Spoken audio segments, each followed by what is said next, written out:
In January 2023, OpenAI's usage policy contained 6 words that couldn't have been clearer. Don't use our tools for weapons. By January 2024, those words had been quietly deleted. And by late 2025, ChatGPT was running on classified Pentagon networks through a platform called GenAI. And what struck me when I saw the data is how precisely choreographed this transformation was. OpenAI didn't just drift into defense work. They rewrote their charter, hired a former NSA director to their board, and timed their Pentagon partnership to coincide with a $40 billion fundraising round, 3 years, 3 deliberate steps, each one making the next seem inevitable. The official narrative is that this is about paperwork efficiency and veteran mental health support, harmless, even noble. But when you trace the money, the contracts, and the political connections, a very different picture emerges. One where America's most influential AI company has become inseparable from its most powerful institution, and where the ethical guardrails that once defined OpenAI exist now only as marketing copy. It's time to understand this deeply.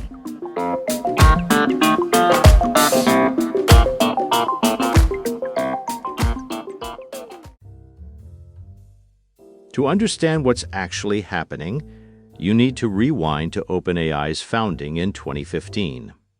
The original charter was almost radical in its simplicity.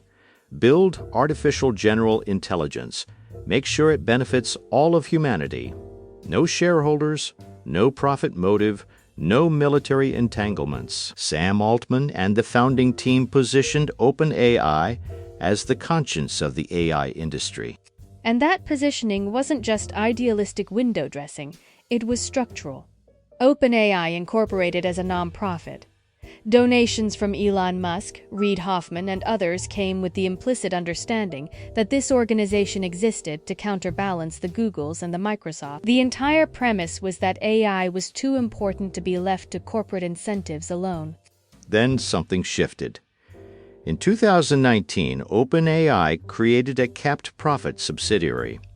By 2023, they were generating over $1 billion in annual revenue. And by 2025, they were actively pursuing conversion to a fully for-profit entity. Each structural change made the next one easier to justify. From a quantitative perspective, the defense pivot follows the same incremental logic. First, in early 2024, OpenAI quietly revised its usage policies to remove the blanket prohibition on military applications. They replaced it with language about preventing harm, a term flexible enough to accommodate almost anything. Then came the hiring of Paul Nakasone, former head of the NSA and U.S. Cyber Command, to their board of directors. Not as an advisor, not as a consultant, as a board member with governance authority over the company's direction. And within months, OpenAI had secured its first direct Pentagon contract. The contract structure itself reveals something important. The Pentagon didn't hand OpenAI a single massive deal. Instead, 4 companies, OpenAI, Anthropic, Meta, and reportedly Elon Musk's xAI, each received approximately $200 million through the Pentagon's AI Modernization Fund. 4 companies, identical dollar amounts. That pattern I see is not merit-based procurement. That's strategic ecosystem creation. The Pentagon is deliberately distributing contracts to avoid dependence on any single vendor while creating political constituencies across Silicon Valley. Every major AI company now has a financial stake in continued defense spending. And each of those companies now has a powerful incentive to lobby for expanded military AI budgets. It's a self-reinforcing cycle. Defense dollars flow to AI companies demonstrate military applications, Congress authorizes more defense dollars for AI. Think about what this means for the average taxpayer funding these contracts. The companies receiving this money are simultaneously the ones advising policymakers on AI regulation. OpenAI executives testify before Congress about AI safety, while their business development teams are pitching the Pentagon on new capabilities. The conflict of interest isn't hidden, it's just normalized. So, let's get specific about what GenAI actually is, because the Pentagon's public descriptions are deliberately vague. It's a secure platform running on air-gapped networks, systems physically disconnected from the Internet. Military personnel access AI tools through terminals that cannot communicate with external servers. Everything stays inside the classified bubble. But there's a detail that many are overlooking. To make this work, OpenAI had to deploy open-weight versions of their models, stripped-down architectures that can run on isolated hardware without calling home to OpenAI's cloud. That technical requirement reveals the Pentagon's real anxiety, dependency, vulnerability. The research shows this isn't hypothetical. The Pentagon has studied scenarios where commercial AI providers experience disruptions, whether from cyber attacks, corporate bankruptcy, or political conflicts. If your intelligence analysts depend on a cloud-based AI service, and that service goes down during a crisis, you've created a catastrophic single point of failure. So the air-gapped deployment isn't just about security classification, it's an insurance policy against the very companies the Pentagon is partnering with. They want the capabilities, but they don't trust the providers to always be available or always be cooperative. Inside the platform, the applications sound mundane at first. Report generation, intelligence synthesis, summarizing satellite imagery analysis, drafting logistics plans. Pentagon officials have been careful to frame everything as administrative efficiency, the AI equivalent of a better filing cabinet. But it's important to distinguish between what's being described publicly and what's technically possible. A large language model with access to classified intelligence databases can do far more than summarize reports. It can identify patterns across thousands of intercepted communications. It can correlate troop movements with supply chain data. It can generate predictive assessments of adversary behavior. And here's where the hallucination problem becomes genuinely dangerous. Large language models fabricate information. They present fiction with the same confidence as fact. In a civilian context, that's annoying. In an intelligence context, a confidently stated falsehood about enemy troop positions could trigger a military response based on something that never happened. The Pentagon's own testing has acknowledged this. Internal assessments referenced in defense journals found that early AI-generated intelligence summaries contained factual errors in roughly 12 to 15% of outputs. That's not a rounding error. In military decision-making, that's a potentially lethal failure rate. The proposed solution is human in the loop. Every AI output gets reviewed by a trained analyst before action is taken. But anyone who's studied how organizations actually use technology knows what happens next. Over time, operators begin trusting the tool. Review becomes cursory. The loop tightens until the human is rubber stamping decisions the AI has already made. If this trend continues, by 2028, we could see a military intelligence apparatus where the first draft of every threat assessment, every strategic recommendation, every targeting decision is written by an AI. Human analysts will still sign off, but they'll be editing, not originating. That's a fundamental shift in who or what shapes military judgment. Now, there's one aspect of this partnership that's been deployed with surgical precision, and it has nothing to do with battlefield applications. OpenAI's involvement in veterans' suicide prevention through the Pentagon contract provides something money can't usually buy: emotional armor against criticism. The veteran mental health component allows anyone defending this partnership to say, "You're against helping veterans?" It's a rhetorical shield. And it works. Congressional hearings on the OpenAI Pentagon deal have repeatedly featured testimony about AI chatbots supporting veterans in crisis. Powerful, sympathetic stories that make it politically toxic to question the broader relationship. The data clearly indicates that veteran suicide is a genuine crisis. Over 6,000 veterans die by suicide each year. AI-powered mental health tools could help, but the scale of investment tells a different story. The mental health applications represent a tiny fraction of the overall contract value. The vast majority of the funding goes to intelligence processing, logistics optimization, and cybersecurity applications. It's the same pattern we've seen with pharmaceutical companies sponsoring patient advocacy groups. The humanitarian work is real, but its primary function within the corporate strategy is to provide political cover for far more profitable activities. And then there's the Musk dimension, which creates an entirely new category of conflict. Elon Musk's xAI received one of those identical $200 million Pentagon contracts. But Musk isn't just another tech CEO competing for defense dollars. Through his role in the Trump administration's Department of Government Efficiency, he holds unprecedented political influence over federal spending decisions. Let me push back on that for a second. Or rather, let me sharpen it. The issue isn't just that Musk has political access. It's that he simultaneously holds positions that create a closed loop. His political role gives him visibility into defense priorities.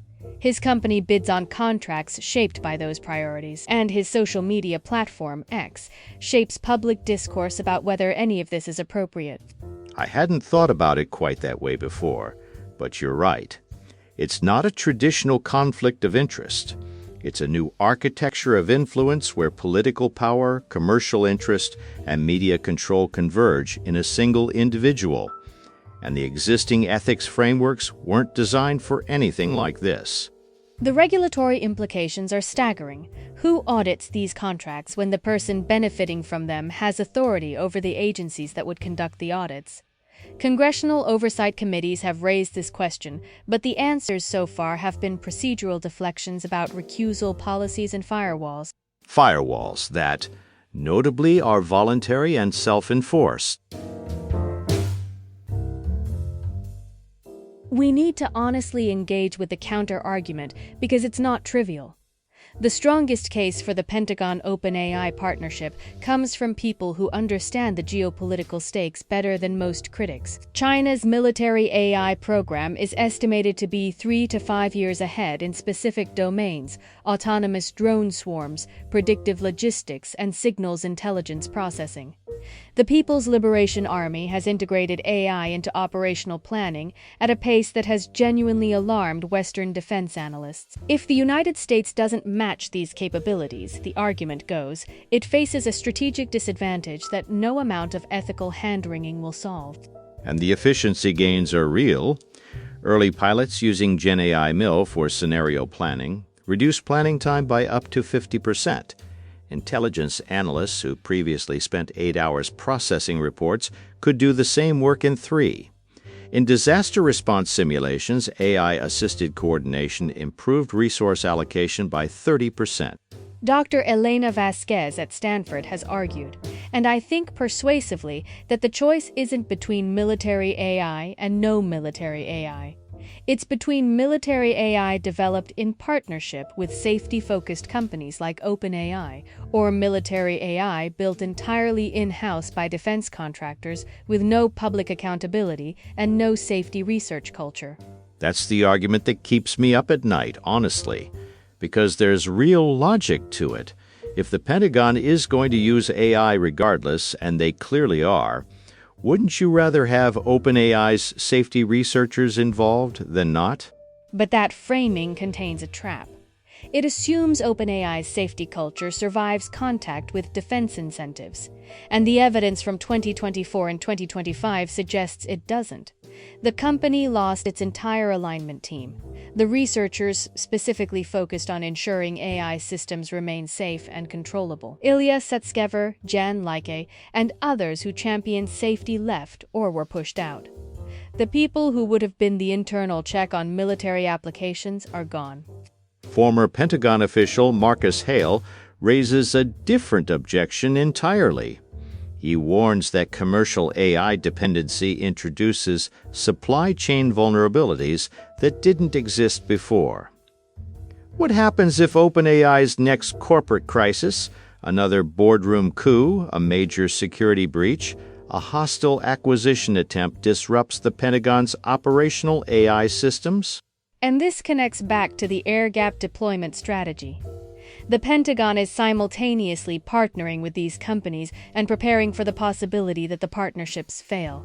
That's not confidence. That's hedging against a bet they're not sure they should be making. So the strongest objection to the strongest counterargument is this. Even if military AI is inevitable, the current approach concentrates critical national security capabilities in companies whose governance structures have proven unstable, whose safety commitments have proven flexible, and whose financial incentives increasingly diverge from the public interest.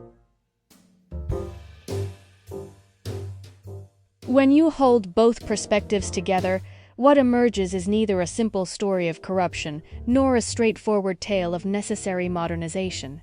It's something more unsettling, a structural transformation where the boundaries between commercial AI and military AI are dissolving, and nobody has the authority or the incentive to rebuild them.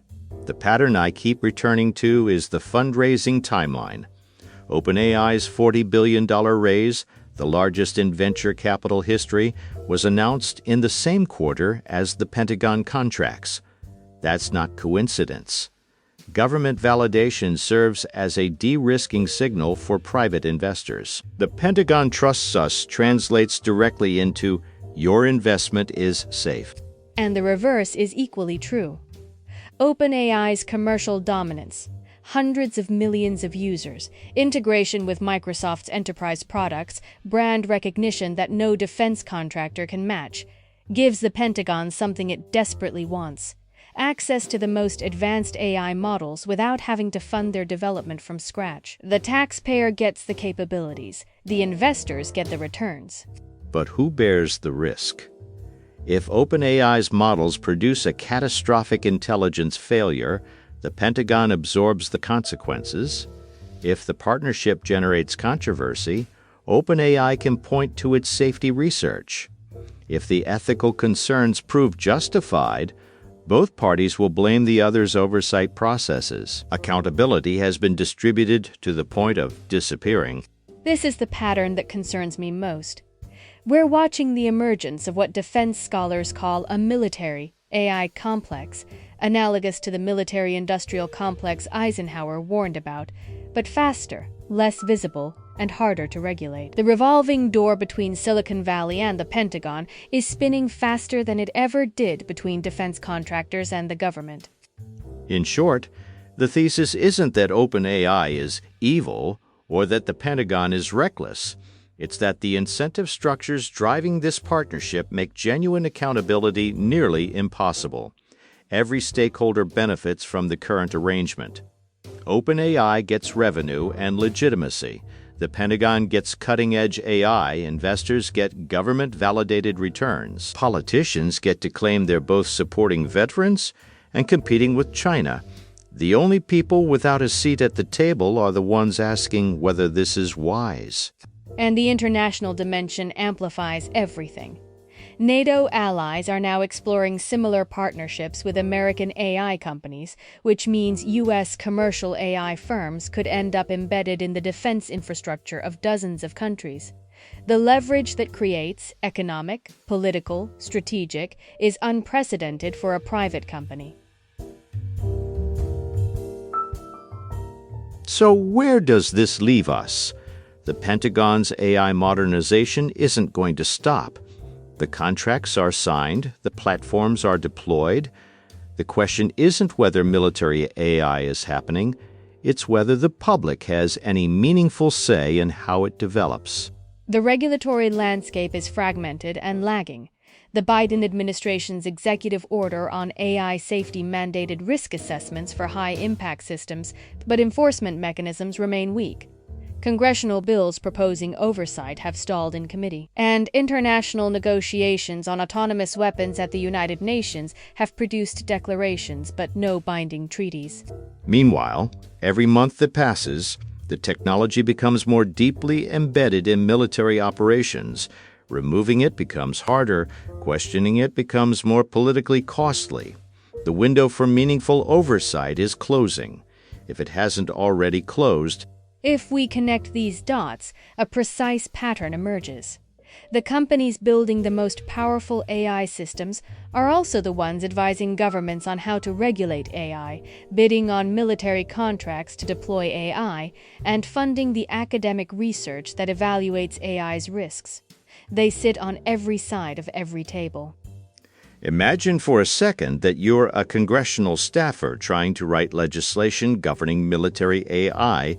Who do you call for expertise? The same companies that hold the contracts. Who funds the think tank's publishing policy recommendations? The same companies? Who employs the former officials who understand how the Pentagon actually works? The same companies. The information asymmetry is total. In practical terms, this translates to a future where the most consequential decisions about AI in warfare, what targets it identifies, what threats it predicts, what recommendations it makes to commanders, will be shaped by models built by companies whose primary obligation is to their shareholders, not to the public interest or to the soldiers relying on those systems. And that's the uncomfortable truth at the center of this story. OpenAI's original mission, ensuring AI benefits all of humanity, has been quietly replaced by something far more familiar, ensuring AI benefits the institutions powerful enough to pay for it. The technology itself is neutral, but the structures governing its use are not. And right now, those structures are being designed by the people who profit most from their absence.